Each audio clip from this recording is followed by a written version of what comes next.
to my channel, or if you are brand new, then make sure that you hit the subscribe button and turn on your bell so you will be notified every single time that I upload. I upload 3 to 4 times a week.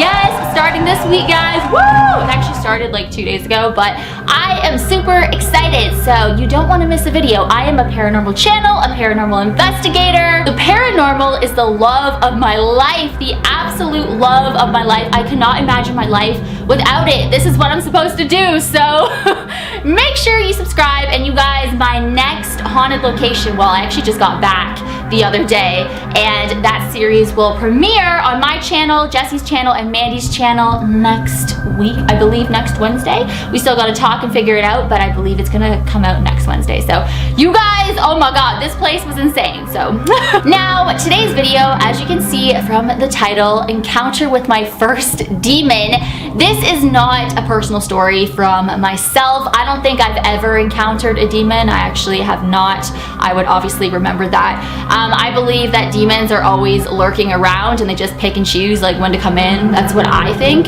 And I definitely believe that they do come into people's lives and definitely mess up their lives and give them bad luck. This is just a story, a true story that I found online, and you guys like when I do these stories, so I thought that I would share this one with you because, you know, I think a lot of people can relate to this. You know, I feel like we all have people in our lives that attract paranormal activity.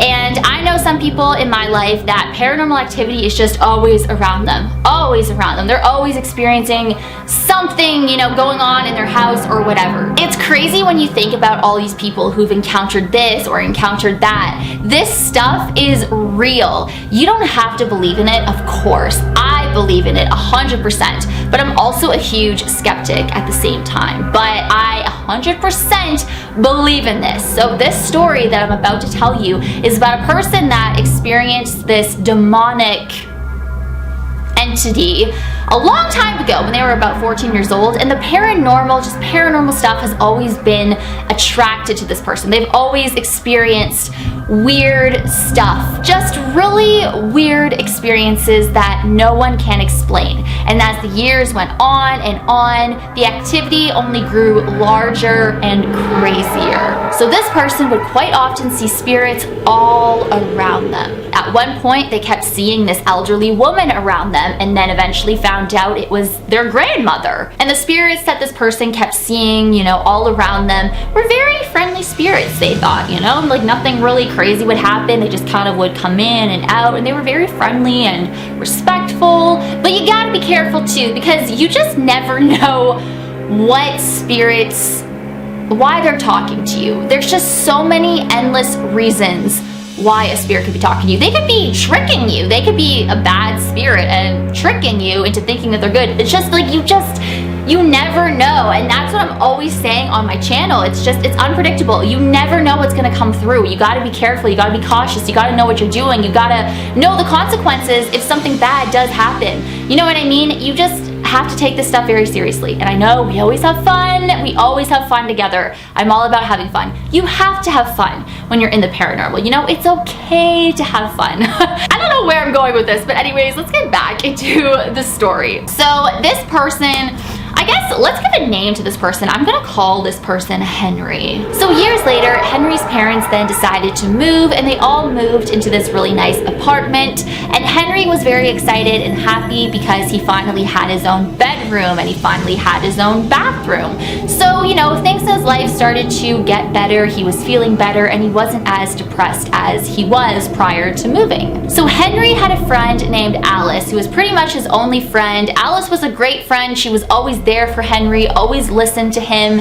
And one day Henry told Alice that he was feeling this very negative energy around him. This was happening pretty much anytime Henry was in his own bedroom, just having this negative vibe, this negative energy around him, and he didn't know what it was. So instead of Alice coming over to Henry's to hang out, they both decided that Henry should go to Alice's place to hang out, to get rid of this weird vibe every time he was in the bedroom. So they spent weekends, they were always, or Henry was always at Alice's place. But one weekend, Alice came back over to Henry's and they both decided to make a ghost video. It was going to be just a joke, you know, just having fun with it, but they really just wanted to make this ghost video and, you know, they weren't expecting anything to happen. Everything seemed pretty innocent at first until they heard a man's voice say, "Get out." And this man's voice also said, "Stop." This really freaked them out. They were not expecting to get any responses from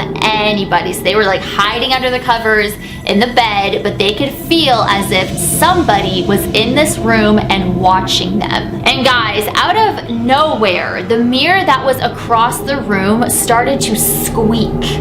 And then it opened and then it slammed shut. And the two of them decided they needed to get out of this room because something was in this room. So several months went by and Henry decided to have another friend come over for a sleepover or whatever. And the negativity wasn't really there anymore. You know, they thought maybe everything went away. But that night when Henry's friend was over, this thing, whatever it was back in Henry's bedroom. And this time, Henry shouted out to whatever this thing was, "Go away, leave me alone." Right after he said that, the blankets then were ripped off of the bed and then pushed back up against Henry, so much that he couldn't even breathe. He felt as if he was being choked to death by blankets. That is seriously the creepiest thing ever. Knowing that there is something in your room and you cannot see whatever this is and you're telling it to go away, it rips off your blanket and it puts it back up against you and it's trying to choke you to death with this blanket. It doesn't want you to breathe, it wants you to die.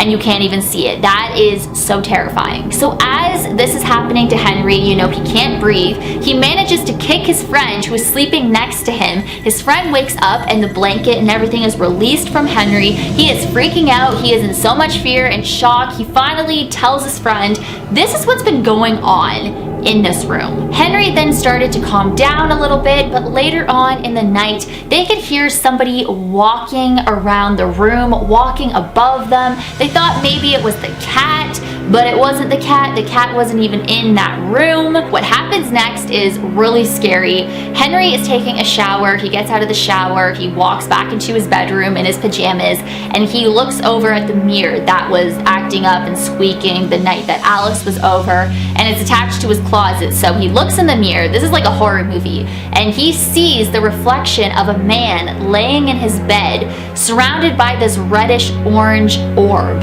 And this man in the bed is cackling manically at Henry. Henry was screaming so loudly. His mother then ran in asking what's going on. The man in the bed was gone, and Henry then finally confessed everything that's been happening in this bedroom. And his mother said the same thing has been happening to her. Henry's father then walked into the room and said he was seeing shadowy figures, how he didn't want to go out into the hallway, that there was this really weird vibe going on by his sister's room, and he didn't want any part of it. So Henry started thinking that his bedroom must be some portal or something. Shortly after, they found out that the person that was living in this apartment before them was a devil worshiper. He opened up all these portals and connections to other worlds, other dimensions, and let everybody come on in. So obviously, Henry and his family have been scarred by this like demonic presence and everything that's been going on in the house, the shadows, the vibes, the negativity,